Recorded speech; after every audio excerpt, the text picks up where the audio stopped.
ময়মনসিংহের ছালাকান্দি এলাকায় নিখোঁজের ৯ দিন পর সাওমি সাবা নামের এক কিশোরীর মরদেহ উদ্ধার করা হয়েছে।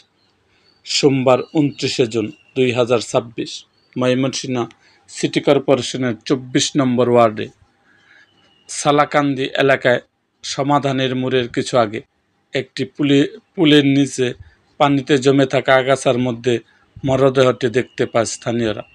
পরে তারা খবর দিলে ঘটনাস্থল গিয়ে মরদেহ উদ্ধার করে আইনশৃঙ্খলা রক্ষাকারী বাহিনী। ঘটনার খবর ছড়িয়ে পড়লে পুরো এলাকায় শোকের ছায়া নেমে আসে। পুলিশ জানিয়েছে, মৃত্যুর প্রকৃত কারণ জানতে প্রয়োজনে আইনগত প্রক্রিয়া সম্পন্ন করা হচ্ছে। ময়নাতদন্তের প্রতিবেদন পাওয়ার পরই মৃত্যুর কারণ সম্পর্কে নিশ্চিত হওয়া যাবে। তদন্ত শেষ না হওয়া পর্যন্ত এ বিষয়ে কোনো ধরনের অনুমান বা গুজব না ছড়ানোর আহ্বান জানানো হয়েছে।